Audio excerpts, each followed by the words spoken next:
ನಿಮ್ಮ favourite serials ಈಗ ಟಿವಿಗಿಂತ ಮುಂಚೆ ಸನ್ ನೆಕ್ಸ್ಟ್ ಆಪ್ ನಲ್ಲಿ ಜಾಲಿಯಾಗಿ ಎಲ್ಲರಿಗಿಂತ ಮುಂಚೆ ನೋಡಿ. ಈಗಲೇ ಸನ್ ನೆಕ್ಸ್ಟ್ ಆಪ್ ಡೌನ್ಲೋಡ್ ಮಾಡಿ ಮತ್ತು ಸಬ್ಸ್ಕ್ರೈಬ್ ಮಾಡ್ಕೊಳ್ಳಿ. ಆದ್ರೆ ಈಗ್ಲೂ ಆ ಕೋಪನೇ ನಾನ್ ಸಾಧಿಸ್ಕೊಂಡು ಹೋದ್ರೆ ನಾನ್ ದೊಡ್ಡ ತಪ್ಪು ಮಾಡ್ದಂಗಾಗತ್ತೆ.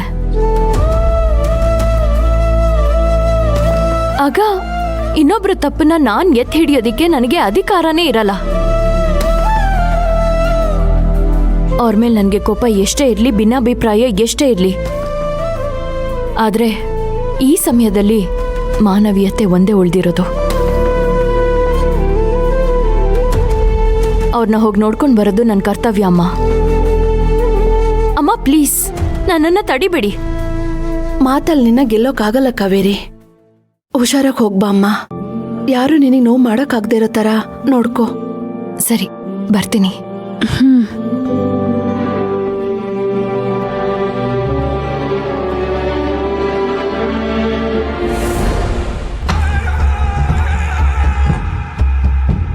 ಶಬಾಷ್, ನಿನಗೆ ಈ ಮಾನವೀಯತೆಯನ್ನು ಹುಚ್ಚಿರೋದೇ ನನಗೆ ವರದಾನ ಆಯಿತು. ನೀನು ಆಸ್ಪತ್ರೆಗೆ ಹೋದರೆ ಅಲ್ಲಿ ರಾಮ್ ಸರ್ ಮನೆಯವರು ನಿನ್ನ ಸುಮ್ಮನೆ ಬಿಡ್ತಾರೆ ಅಂದ್ಕೊಂಡಿದ್ಯಾ? ಖಂಡಿತ ಇಲ್ಲ. ನೀನು ಅವಮಾನನ ಅನುಭವಿಸ್ಲೇಬೇಕು. ಆ ಬೆಂಕಿಲಿ ಇಲ್ಲಿರೋ ನಿಮ್ಮ ಅಮ್ಮ ಅಕ್ಕನ ಮನಸ್ಸು ಸುಡಬೇಕು. ನೀನು ಅಲ್ಲಿಗೆ ಹೋಗೋದು ನಿನ್ನ ಕರ್ತವ್ಯ ಅಂತ ಅಂದ್ಕೊಂಡಿದ್ಯಾ?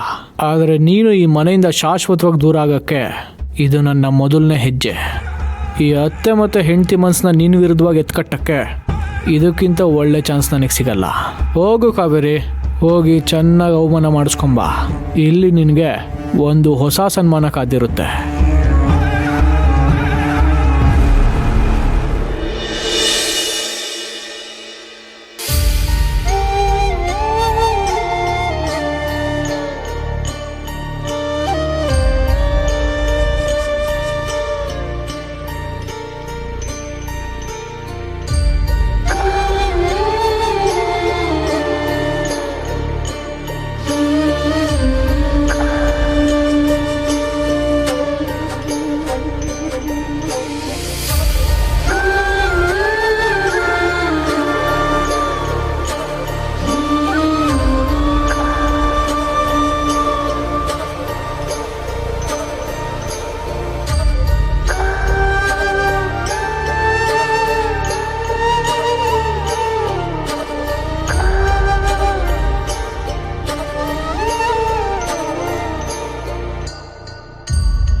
ಕಾವೇರಿ, ರಾಮ್ ಸರ್ ನೋಡೋಕ್ ಬಂದ್ಯಾ? ಹೌದು. ಮತ್ತಿಲ್ಲೇ ನಿಂತಿದ್ಯಾ? ನೀವು ಒಳಗಡೆ ಏನೋ ಟ್ರೀಟ್ಮೆಂಟ್ ಮಾಡ್ತಾ ಇದ್ರಿ, ಅದಕ್ಕೆ ನಾನು ಇಲ್ಲೇ ನಿಂತೆ.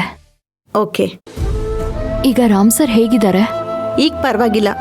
ಸ್ವಲ್ಪ ಬಾಡಿ ಪೇನ್ ಇದೆ, ತಲೆ ಸುತ್ತಾ ಇದೆ, ಸುಸ್ತಿದೆ ಅಂತ ಹೇಳ್ತಿದ್ರು. ಮೆಡಿಸಿನ್ ಚೇಂಜ್ ಮಾಡಿದ್ದೀನಿ. ಅವ್ರನ್ನ ಯಾವಾಗ ಡಿಸ್ಚಾರ್ಜ್ ಮಾಡ್ಬೋದು? ಇದೇ ಥರ ನಾರ್ಮಲ್ ಕಂಡೀಷನ್ ಇದ್ರೆ ನಾಳೆನೇ ಡಿಸ್ಚಾರ್ಜ್ ಮಾಡ್ಬೋದು. Okay doctor, thank you. ನಾನು ಕೊಡೋ ಮೆಡಿಸಿನ್ಸ್ನ ಮಿಸ್ ಮಾಡದೆ ಕೊಡಬೇಕು. ಇಲ್ಲ ಅಂದರೆ ಮತ್ತೆ ಇದೇ ರೀತಿ ಪ್ರಾಬ್ಲಮ್ ಆಗುತ್ತೆ. ಓಕೆ ಡಾಕ್ಟರ್, ಯಾವುದೇ ಕಾರಣಕ್ಕೂ ಮಿಸ್ ಆಗದೆ ಇರೋ ಥರ ನೋಡ್ಕೋತೀನಿ. ಓಕೆ, ಈಗ ಹೋಗಿ ನೋಡಿ.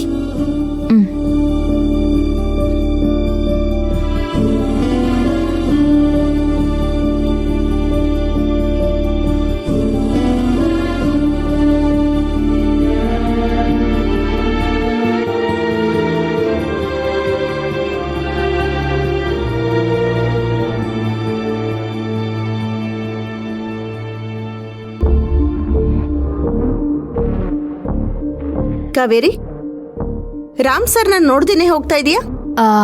ಅದು ನನ್ಗೊಂದು ಅರ್ಜೆಂಟ್ ಕೆಲಸ ಇದೆ, ಅದು ಮುಗಿಸ್ಕೊಂಡು ಬಂದು ನೋಡ್ತೀನಿ. ಯಾಕೆ ಕಾವೇರಿ, ನಿಮ್ಮಿಬ್ರು ಮಧ್ಯೆ ಏನಾದರೂ ಪ್ರಾಬ್ಲಮ್ ಆಗಿದೆಯಾ? ಹಾಗೆಲ್ಲ ಏನೂ ಇಲ್ಲ ಡಾಕ್ಟರ್. ಈಗ ನಾನು ರಾಮ್ ಸರ್ನ ನೋಡಕ್ ಹೋದ್ರೆ ಅವ್ರು ಖಂಡಿತ ನನ್ನನ್ನು ಆಫೀಸಿಗೆ ಹೋಗೋದಕ್ಕೆ ಬಿಡಲ್ಲ. ಒಂದು ಫೈಲ್ಗೆ ಅರ್ಜೆಂಟಾಗಿ ಸೈನ್ ಮಾಡಬೇಕಿತ್ತು. ಇಮಿಡಿಯೇಟ್ ಆಗಿ ಹೋಗಿ ವಾಪಸ್ ಬಂದ್ಬಿಡ್ತೀನಿ. ಜೊತೆಗೆ ಅವ್ರ ಕಂಡೀಷನ್ ನಾರ್ಮಲ್ ಆಗ್ತಿದೆ ಅಂತ ಹೇಳ್ತಾ ಇದ್ದೀರಲ್ಲ, ಈಗೊಂಥರ ಸಮಾಧಾನ ಆಯ್ತು. ಅದಕ್ಕೆ ಹೊರಟಿದ್ದೆ. ನಿಜ ಹೇಳ್ತಿದ್ಯಾ ತಾನೇ? ಖಂಡಿತವಾಗ್ಲೂ ನಿಜಾನೇ ಹೇಳ್ತಾ ಇದ್ದೀನಿ. ಒಂದು ಅರ್ಧ ಗಂಟೆ ಬಂದ್ಬಿಡ್ತೀನಿ. ಹಾ ಸರಿ, ಹೋಗ್ಬಾ ಅಮ್ಮ.